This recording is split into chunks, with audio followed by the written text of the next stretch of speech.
प्रधानमंत्री नरेंद्र मोदी यांनी पुण्यातील सभेत शरद पवार आणि उद्धव ठाकरे यांच्यावर टीका केल्यानंतर त्याला खडकवासला विधानसभा मतदारसंघातील शिवसैनिकाने कडवट प्रतिक्रिया दिली आहे।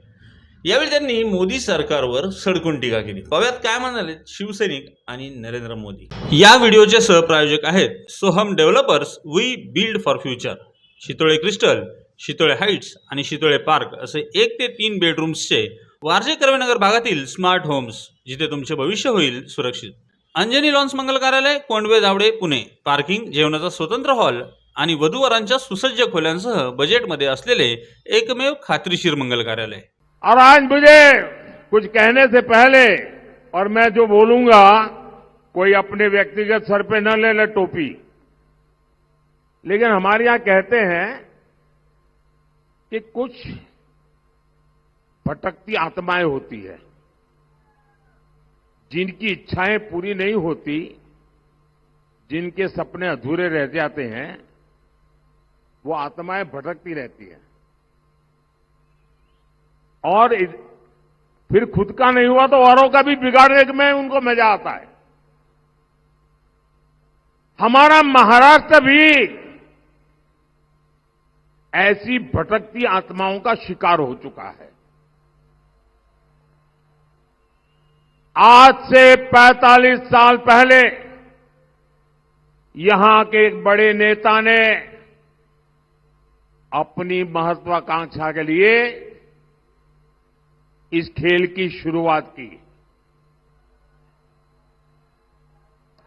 और तब से महाराष्ट्र एक अस्थिरता के दौर में चला गया और कई मुख्यमंत्री अपना कार्यकाल भी पूरा नहीं कर पाए। ये विपक्ष को ही अस्थिर नहीं करते, ये आत्मा कुछ भी कर देती है। वो अपनी पार्टी में भी ऐसा ही करते हैं और ये आत्मा ऐसा करती है, परिवार में भी कर देती है। 1995 में जब बीजेपी शिवसेना की सरकार आई तो भी ये आत्मा उस सरकार को अस्थिर करने के काम में लग गई और 19 में तो उन्होंने जनादेश को ही इतना बड़ा अपमान किया, वो महाराष्ट्र की जनता भली भांति जानती है। और आज सिर्फ महाराष्ट्र को अस्थिर करना ही आत्मा को संतोष नहीं होता है, देश में अस्थिरता पैदा करने का खेल चल रहा है।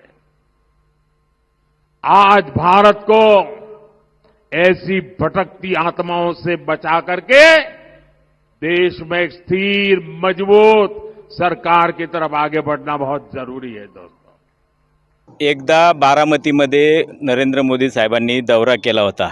त्यावेळेस त्यांनी जाहीरपणे सांगितलं होतं की मी शरद पवारांचं बोट धरून त्या ठिकाणी राजकारणामध्ये आलेलो आहे। म्हणजे आता शरद पवार जर एवढे सिनियर आहेत तर एवढ्या वर्षाची त्यांची तपश्चर्या आहे, आज एवढे वर्षाची त्यांची संसदीय कारकीर्द आहे आणि एवढे वर्षाची संसदीय कारकीर्द मिळालेल्या माणसाला आतृत्व आत्मा म्हणणं म्हणजे ही शोकांतिका आहे। आणि उद्धव साहेबांच्या बाबतीत म्हणाल तर उद्धव साहेबांना बाळासाहेबांचा वारसा लाभलेला आहे। त्यांनी आतापर्यंत अनेक मंत्री, मुख्यमंत्री आणि अनेक खासदार, आमदार त्या ठिकाणी घडवलेले आहेत। त्यांनी स्वतः कुठले पद त्या ठिकाणी आजपर्यंत घेतलेलं नव्हतं। एक अपवाद फक्त मागचा वगळला, कारण महाविकास आघाडी हा नवीन प्रयोग त्या ठिकाणी करण्यात आला होता आणि पवार साहेबांनी त्या ठिकाणी मागच्या सभेमध्ये जाहीर सांगितले की मी स्वतः उद्धव साहेबांचं नाव त्या ठिकाणी जाहीर केलं। मग उद्धव साहेबांना कुठल्याही पदाची अपेक्षा नव्हती, ते नेते घडवणार आहेत, त्यामुळे ते अतृप्त असायचा विषयच नाही। अतृप्त म्हणजे ह्यांनी 10 वर्ष सत्ता भोगली तरी यांचं पोट अजून भरलेलं नाहीये। ते अजूनही म्हणतात आम्हाला तिसऱ्यांदा संधी पाहिजे।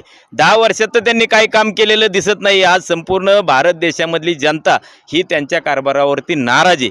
संपूर्ण लोकसभेचा जर तुम्ही आढावा घेतला तर संपूर्ण भारतातील लोक हे असमाधानी आहेत। तुम्ही जर एकंदरीत त्यांचा आढावा पाहिला तर असमाधानी लोकांचं पर्सेंटेज हे जास्त आहे।